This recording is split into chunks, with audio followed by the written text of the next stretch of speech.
ನಮಸ್ಕಾರ, ಶಕ್ಕೂಸ್ ಕಿಚನ್ಗೆ ಸ್ವಾಗತ. ಇವತ್ತು ನಾನು ಇನ್ಸ್ಟಂಟಾಗಿ ಕ್ರಿಸ್ಪಿಯಾಗಿ ಮಾಡಬಹುದಾದಂಥ ಚಕ್ಕುಲಿ ರೆಸಿಪಿಯನ್ನು ತೋರಿಸ್ತಾ ಇದ್ದೀನಿ. ಇದಕ್ಕೆ ಮೊದಲಿಗೆ 2 ಗ್ಲಾಸಷ್ಟು ಪುಟಾಣಿಯನ್ನು ಹಾಕ್ಕೊಂಡು ಮಿಕ್ಸಿ ಜಾರ್ನಲ್ಲಿ ಫೈನ್ ಪೌಡರ್ ಆಗಿ ರುಬ್ಕೊತಾ ಇದ್ದೇನೆ. ಇದನ್ನು ಸರಿಯಾಗಿ ಸೋಸ್ಕೊತಾ ಇದ್ದೀನಿ. ನಂತರ ಇನ್ನೊಂದು ಮಿಕ್ಸಿ ಜಾರ್ಗೆ ಅರ್ಧ ಕಪ್ಪಷ್ಟು ಉದ್ದಿನಬೇಳೆ, 2 ದೊಡ್ಡ ಚಮಚದಷ್ಟು ಕಡಲೆಬೇಳೆಯನ್ನು ಹಾಕ್ಕೊಂಡು ಅದನ್ನು ಫೈನ್ ಪೌಡರ್ ಆಗಿ ಮಾಡ್ಕೊತಾ ಇದ್ದೀನಿ. ಈಗ 2.5 ಗ್ಲಾಸ್ ಅಷ್ಟು ಅಕ್ಕಿ ಹಿಟ್ಟನ್ನು ತಗೊಳ್ತಾ ಇದ್ದೀನಿ. ಇದಕ್ಕೆ ಪೌಡರ್ ಮಾಡ್ಕೊಂಡಿರುವ ಪುಟಾಣಿ ಹಿಟ್ಟನ್ನು ಹಾಕ್ತಿದ್ದೀನಿ, 2 ಗ್ಲಾಸ್ ಅಷ್ಟು. ನಂತರ ಪುಡಿ ಮಾಡ್ಕೊಂಡಿರುವ ಉದ್ದಿನಬೇಳೆ ಮತ್ತು ಕಡಲೆಬೇಳೆ ಮಿಶ್ರಣನ ಹಾಕ್ತಿದ್ದೀನಿ.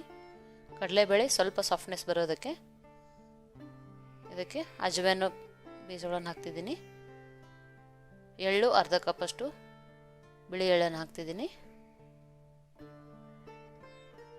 ಇದಕ್ಕೆ ನಿಮಗೆ ಎಷ್ಟು ರುಚಿ ಬೇಕೋ ಅಷ್ಟು ಖಾರದ ಪುಡಿ ಹಾಕೋತಿದ್ದೀನಿ. 1.5 ದೊಡ್ಡ ಚಮಚದಷ್ಟು ಖಾರದ ಪುಡಿನ ಹಾಕ್ಕೊಂಡಿದ್ದೀನಿ.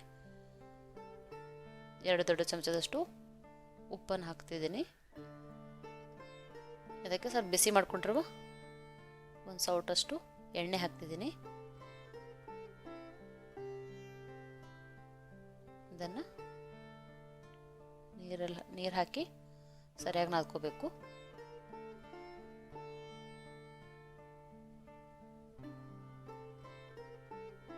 ಈ ಹದಕ್ಕೆ ಈ ಚಕ್ಕುಲಿ ಹಿಟ್ಟನ್ನು ನಾದ್ಕೋಬೇಕು.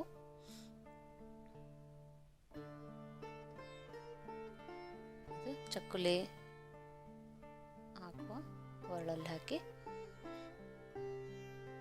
ಹಿಟ್ಟನ್ನು ಸಿಲಿಂಡರ್ ಶೇಪಲ್ಲಿ ಈ ಸೈಜಿಗೆ ಮಾಡ್ಕೊತಾ ಇದ್ದೀನಿ.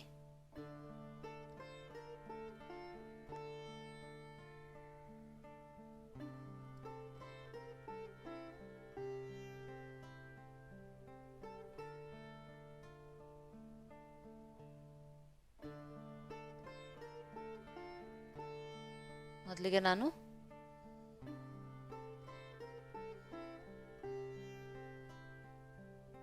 ಚಕ್ಕುಲಿಯನ್ನು ಇಲ್ಲೇ ಮೊದಲೇ ಹಾಕ್ಕೊಂಡು ನಂತರ ಕರಿತೀನಿ. ಇಲ್ಲ ಡೈರೆಕ್ಟಾಗಿ ಎಣ್ಣೆಯಲ್ಲೂ ಹಾಕ್ಬೋದು.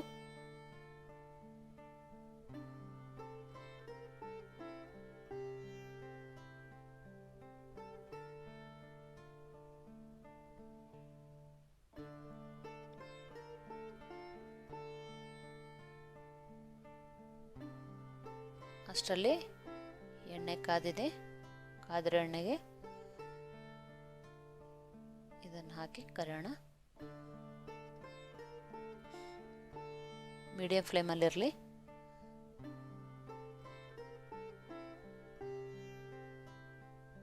ಇದು ಗೋಲ್ಡನ್ ಬ್ರೌನ್ ಕಲರ್ ಆಗೋವರೆಗೂ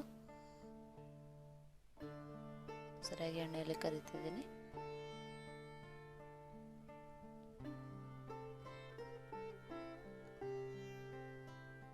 ಇದು ಚಕ್ಕುಲಿಗಂತ ಹಿಟ್ಟು ಬಿಸ್ಕೊಂಡು ಬರೋ ಅವಶ್ಯಕತೆ ಇಲ್ಲ. ಇದು ಹಿಟ್ಟಲ್ಲೇ ಇನ್ಸ್ಟಂಟಾಗಿ ಮಾಡ್ಬೋದು. ಇನ್ನೂ ಜಾಸ್ತಿ ಕ್ರಿಸ್ಪಿ ಬೇಕಾದ್ರೆ ಕಡಲೆಬೇಳೆ ಮಿಕ್ಸಿಯಲ್ಲಿ ಹಾಕೋ ಅವಶ್ಯಕತೆ ಏನಿಲ್ಲ. ಈ ಥರ ಸರಿಯಾಗಿ ಕರ್ಕೊಳ್ಬೇಕು. ಈಗ ಚಕ್ಕುಲಿ ರೆಡಿಯಾಗಿದೆ. ಈ ಅಳತೆಗೆ ಇಷ್ಟು ಚಕ್ಕುಲಿಗಳು ಆಗುತ್ತೆ. ನಿಮಗೆ ಈ ರೆಸಿಪಿ ಇಷ್ಟ ಆಯಿತು ಅಂತ ಭಾವಿಸ್ತೀನಿ. ನೀವು ಇದನ್ನು ಟ್ರೈ ಮಾಡಿ ನಿಮ್ಮ ಅಭಿಪ್ರಾಯ ತಿಳಿಸಿ. ಧನ್ಯವಾದಗಳು.